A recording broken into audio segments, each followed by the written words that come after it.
तो कंटिन्यू करते हैं भाई पीरियोडिक टेबल को, आवर्त सारणी को। ठीक है, तो आवर्त सारणी बेसिकली अपन ने इतिहास चल रहा था तो इतिहास को ही आगे बढ़ाते हैं। जो इतिहास था आवर्त सारणी का, पीरियोडिक टेबल का, तो इस इतिहास के क्रम में आ रहे हैं अपने नेक्स्ट, इसी इतिहास के जो कंटिन्यूटी में आ रहे हैं अपने मैडलिफ भाई साहब। अब मैडलिफ ने सुनो क्या दिमाग लगाया। मैडलिफ ने अपना एक्स्ट्रा दिमाग कुछ नहीं लगाया, बस एक दिमाग लगाया उसने, टेबुलर फॉर्म को अरेंज करने का। हाँ, कुछ दिमाग जो पहले से लगा हुआ तो उसको काम में लिया भाई ने, दिमाग लगाया अपना। क्या तो पहले से लोगों ने सोच रखा कि क्यों ना उस पर दिमाग लगाए। अब किसने क्या पहले सोच रखा था, जो ऑक्टेव रूल था, ऑक्टेव रूल था न्यूलैंड का, उसने बोला कि यार एटॉमिक मास के इंक्रीजिंग ऑर्डर में रखा जाए, तो एक फिक्स एटॉमिक मास के बाद रिपीटेशन होगा या फिक्स, मतलब उससे तो सारे के मापा नहीं था, जो बोलना था बोला, एक फिक्स एटॉमिक मास के बाद रिपीटेशन होगा। अपन अपनी लैंग्वेज में चर्चा करें तो ठीक है, मैडलेफ ने यही सोचना स्टार्ट किया, क्या एटॉमिक मास जो है वही उसकी टर्म है जिसकी वजह से प्रॉपर्टी चेंज होती है, और एक फिक्स एटॉमिक मास के बाद वापस रिपीटेशन होती है प्रॉपर्टी। हो सकता है न्यूलैंड ने उसको सही अरेंज नहीं कर पाया, तो मैडलेफ ने एक्स्ट्रा दिमाग क्या लगाया, कहाँ दिमाग लगाना स्टार्ट किया, यार उसका बात तो सही था, न्यूलैंड का बात तो सही था, क्यों ना मैं दिमाग लगा इसको अरेंजमेंट करूं। तो अल्टीमेटली उसने एक टेबुलर फॉर्म में अरेंज किया, और उस अरेंजमेंट में खास बात क्या रखी, एलिमेंट्स को मोलर एटॉमिक मास के परमाणविक द्रव्यमान के बढ़ते हुए क्रम में रखा, एटॉमिक मास के इंक्रीजिंग ऑर्डर में रखा, और एक फिक्स एटॉमिक मास के बाद प्रॉपर्टीज वापस रिपीट होने लग जाती थी, और जो प्रॉपर्टीज वापस रिपीट होती थी वो सारे एक ही जगह आ गए थे, जिसको अपन ग्रुप बोलेंगे, आगे चर्चा करेंगे हालांकि उसकी।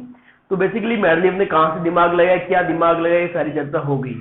अब उसकी पीरियोडिक टेबल दिखती कैसी है, वो प्रॉपर्टीज की चर्चा करते हैं, लेकिन इस पीरियोडिक टेबल, इस मैडलेफ की आवर्त सारणी जो थी उसकी क्या खास बातें थी वो चर्चा करेंगे, लेकिन इसका क्या की टर्म था वो आपको मैं बता रहा हूँ। हालांकि मैंने बोल दिया था, लेकिन उसको एक टर्म में बोलता हूँ, डेफिनेशन के फॉर्म में बोलता हूँ।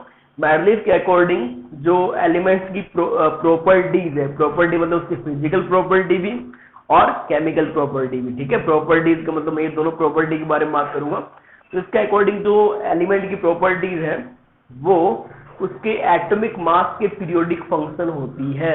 एटॉमिक मास के पीरियोडिक फंक्शन का मतलब क्या हुआ, एटॉमिक मास का पीरियोडिक फंक्शन का मतलब है कि एटॉमिक मास के चेंज होने पर वो चेंज होगी, लेकिन एक एटॉमिक मास के बाद वापस रिपीट होगी। पीरियोडिक फंक्शन मतलब किसी चीज का रिपीटेशन होना।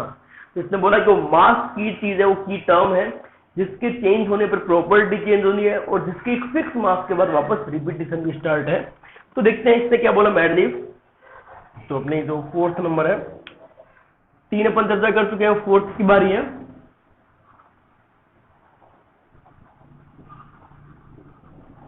अब यार इसको अलग अलग बोलते हैं लोग, मैडलीफ भी बोलते हैं, कुछ मैडलीफ बोलते हैं। तो मैडलीफ जो है वो हिंदी में नाम है इसका, हिंदी बुक्स में मैडलीफ बोला जाता है। तो मैडलीफ पीरियोडिक टेबल, तो इसमें क्या है, पहले इसका रूल क्या था, इसमें दिमाग क्या लगाया, इस पे दिमाग क्या लगाया कि the properties of element,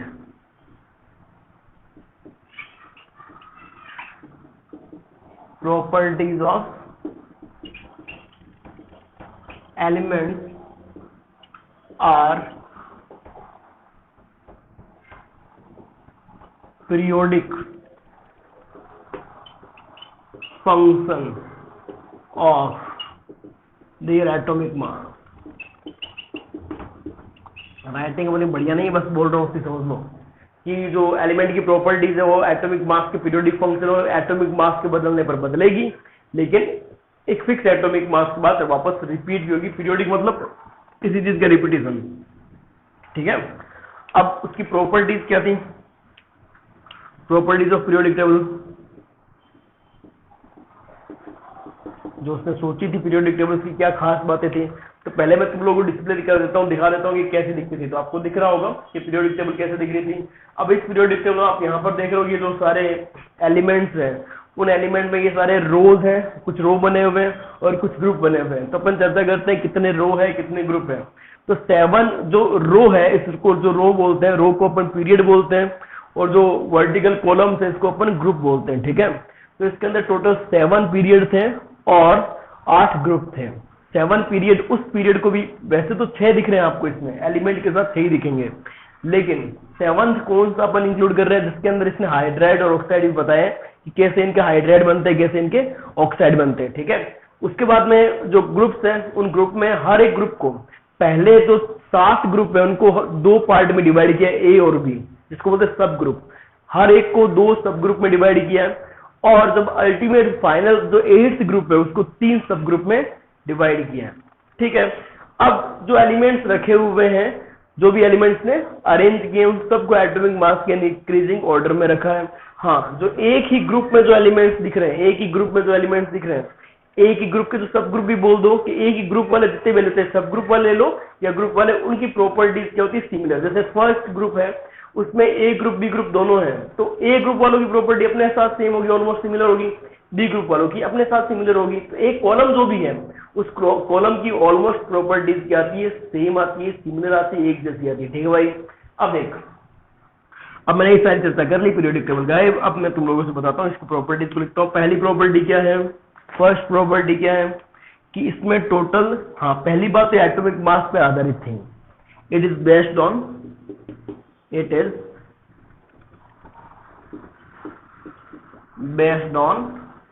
atomic mass. सही बात है। दूसरी बात क्या थी, टोटल 63 एलिमेंट प्रेजेंट हैं, टोटल 63 एलिमेंट्स आर प्रेजेंट। हाँ भाई, जब इसने अपनी पीरियोडिक टेबल सबसे पहले लॉन्च की तब तक इनर्ट गैसेस डिस्कवर नहीं हुई थी, लेकिन आप लोग एनसीईआरटी वाली बुक में देखना है काफी जगहों पर उसमें इनर्ट गैसेस 0 ग्रुप नाम ऐड करके लिखते हैं, लेकिन वो मॉडिफाइड पीरियोडिक टेबल है। मैडलिफ ने जब अपने डिस्कवर हो चुकी थी इनर्ट गैसेस, तो उस पीरियोडिक टेबल को मॉडिफाई किया और इनर्ट गैसेस को इंक्लूड किया। तो वो जो अपन देखते हैं काफी जगहों पर, इवन एनसीईआरटी में भी दे रखी है, और भी देखना आप जब सर्च करोगे तो वो सारी मॉडिफाइड पीरियोडिक टेबल है, लेकिन एक जो बेसिक पहली जो पीरियोडिक टेबल उसने लॉन्च की जिसमें इनर्ट गैसेस नहीं प्रेजेंट थी। तो total 63 elements are present and inert gases are not discovered. उसके बाद थर्ड पॉइंट की बात करते हैं, इसमें टोटल 7 रो प्रेजेंट थी,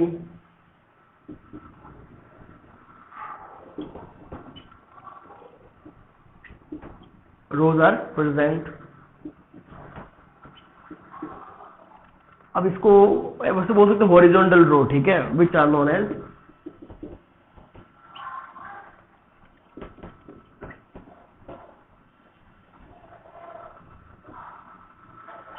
पीरियड, जिसको पीरियड नाम दिया गया। ठीक है, अब बोलो हॉरिजॉन्टल, जैसे ये वर्टिकल, सॉरी हॉरिजॉन्टल थी, वैसे वर्टिकल भी थे, कुछ वर्टिकल कॉलम थे, तो total 8 vertical column are present which are known as groups, जिनको नाम क्या दिया गया, ग्रुप। और सेम ग्रुप के जो प्रॉपर्टीज होती है वो सेम होती है। खास बात क्या है, ये स्टार पॉइंट है भाई, ये स्टार पॉइंट है, ठीक है। एलिमेंट, ये यहां जगह नहीं बची ना, दीवार पे लिख नहीं सकता, तुम्हें दिखेगा ही नहीं, इसलिए यहां लिख रहा हूं, elements of same group have similar properties. आगे बात की खास बात है, एक ही ग्रुप में जो बंदे बैठे हैं उनकी प्रॉपर्टीज सेम है, खास बात है, ध्यान रखना। तो ये कुछ खास बातें थी जो पीरियोडिक टेबल में भी देख ली अपन ने, लिख भी ली, ठीक है। चलो नेक्स्ट अपन डिस्कस करते हैं इस पीरियोडिक टेबल के कुछ एडवांटेज थे, स्पेशल पॉइंट भी है, वो चर्चा करते हैं, फिर एडवांटेज के बारे में चर्चा करते हैं। हाँ, स्पेशल पॉइंट क्या थे, एडवांटेज स्पेशल पॉइंट की बात है यार।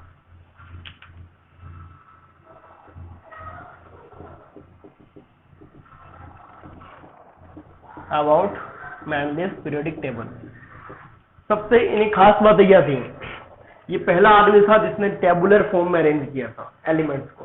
अरे यार सिंपल सी चीज बताओ, टेबुलर फॉर्म में अरेंज करना एक बहुत बड़ी बात होती है, क्यों? अरे यार यदि एलिमेंट टेबुलर फॉर्म में रखे गए ना तो उनको याद करना आसान है, ये अच्छी बात है। आप जो कर्व बना रहे थे, आप जो मतलब ऑक्टेव में सजा रहे थे, आप जो अलग अलग तरीके से काम कर रहे थे, सब बढ़िया तरीका क्या है टेबुलर फॉर्म में। लेकिन यार जब प्रेयर करवाई जाती है तो आप लाइनें जो खड़ी रहती है, जो सुबह प्रार्थना होती है स्कूल के अंदर, उसमें जो बच्चे खड़े रहते हैं वो हमेशा एक ऐसा बोलते एक टेबुलर फॉर्म में ही रहता है। एक टेबुलर फॉर्म में 1 2 3 ऐसे रोज बनी रहती है। कोई कभी बच्चों को ऐसे खड़े किए देखा, सांप की तरह खड़े हैं बच्चों की लाइन, नहीं, उससे मतलब सिस्टमेटिक चीज नहीं दिखती। लेकिन जब एक रो के फॉर्म में खड़े करते हैं, कॉलम के फॉर्म में खड़े करते हैं, बहुत अच्छे तरीके से ऑब्जर्वेशन होता है, बहुत अच्छे तरीके से एक अरेंजमेंट देखने को मिलता है। उस अरेंजमेंट को अपन ने टेबुलर फॉर्म बोला है। तो सबसे बढ़िया बात ये थी इसकी कि टेबुलर फॉर्म में अरेंजमेंट है।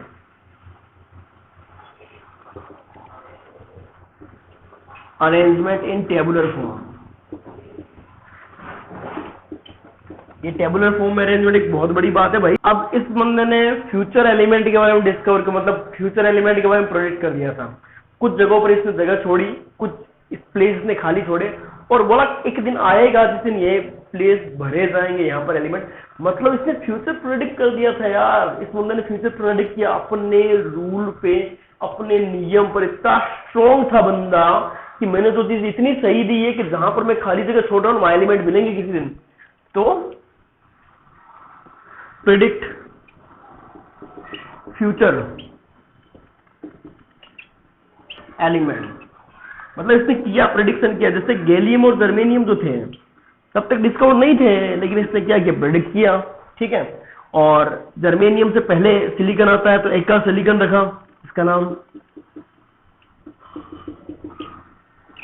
नाम एक का एल्यूमिनियम रखा।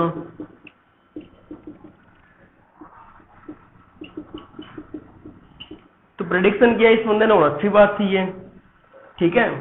उसके अलावा क्या किया, इसकी और क्या खास बातें थी कि सारे जो सिमिलर प्रॉपर्टीज के बंदे तो एक ग्रुप में आगे, बड़ी अच्छी बात थी यार, ताकि याद करना और आसान हो जाए।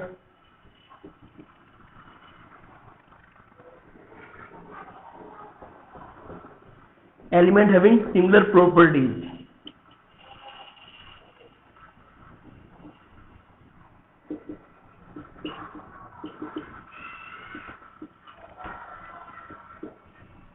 are present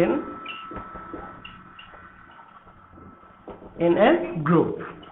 अरे इससे खास बात होगी ना यार, एक ग्रुप में बैठे हैं, से एक ही क्लास वाले बच्चे, सुबह सुबह जो प्रेयर होती है तो एक ही क्लास वाले बच्चे एक ही लाइन बैठे रहते हैं, तो पता है ना ये 7वीं क्लास की, 8वीं क्लास की, 9वीं क्लास की है। वैसे एक प्रॉपर्टी वाले एक साथ एक ग्रुप याद कर लो, सब याद है तेरे को, ठीक है भाई। चल ये कुछ खास बातें थी जो इसने बढ़िया बताई, सब लोगों को अच्छी लगी, ठीक है। लेकिन इसकी कुछ लिमिटेशन थी, इसके कुछ लिमिटेशन भी थे, जिस लिमिटेशन के कारण वो पीरियोडिक टेबल अपन आज नहीं पढ़ते अच्छे से। तो लिमिटेशन क्या है, लिमिटेशन में सबसे पहली बात तो इसने अपना ही नियम तोड़ दिया। लिमिटेशन में सबसे पहले इसने अपना ही नियम तोड़ दिया। क्यों तोड़ा, क्योंकि कुछ जगहों पर एलिमेंट थे, उनकी प्रॉपर्टीज, क्योंकि मेन फंडा था प्रॉपर्टी, सेम प्रॉपर्टी के ग्रुप पहले की खास बात थी, लेकिन वो तब आ पाते जब एटॉमिक मास के अकॉर्डिंग ना रखा जाए।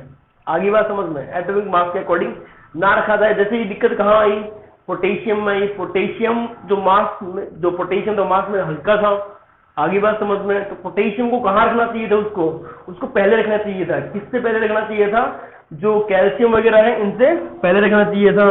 तो ये सब चीजें थी, मास के अकॉर्डिंग नहीं रख पाया, तो दिक्कत आई इसको। और दूसरा क्या दिक्कत थी, दूसरी दिक्कत ये थी कि इसने हाइड्रोजन को एक सही प्लेस नहीं दिया, हाइड्रोजन को एक फिक्स प्लेस नहीं दे पाया बेचारा। क्यों हाइड्रोजन को रख दिया, आज वाले पीरियोडिक टेबल में भी दिक्कत है, हाइड्रोजन को कोई फिक्स प्लेस नहीं है। तीसरी दिक्कत क्या थी, तीसरी दिक्कत ये थी कि मेटल और नॉन मेटल एक साथ मतलब कचरा कर रखा था, ना तो मेटल सेपरेट थी ना ही नॉन मेटल सेपरेट थी, मतलब इनको सेपरेट नहीं रखा गया था। चौथी प्रॉब्लम अब आप लिख लेना यार, ठीक है। चौथी प्रॉब्लम क्या थी कि जो आइसोटोप्स थे उनके लिए कोई फिक्स जगह नहीं रखी। जैसे हाइड्रोजन, तो हाइड्रोजन ठीक अपनी जगह पर है, लेकिन ड्यूटेरियम और ट्रिटियम कहाँ रखोगे भाई, उसके लिए क्या जगह है, उनके लिए कोई फिक्स प्लेस नहीं था। तो ये दिक्कतें मेनली इसकी लिमिटेशंस में आ रही थी, तो इस वजह से ये भी फेल मार गई। लेकिन अगली जो पीरियोडिक टेबल आई वो इसी पे बेस्ड आई, ठीक है। तो नेक्स्ट देखते हैं अपन लोग। तो बच्चों वीडियो को लाइक करें, उस पर कमेंट करें और उसको शेयर करें, सब्सक्राइब करें। यदि आपको कोई भी डाउट है तो नीचे डिस्क्रिप्शन में आपको एक लिंक दिया हुआ है और उस पर अपना डाउट रूम पे जाएं, ग्रुप पे जाएं और जैसे भी डाउट है प्लीज आप पूछें, आपके लिए फैसिलिटी दी गई है। और शेयर करना ना भूलें आप लोग, ठीक है।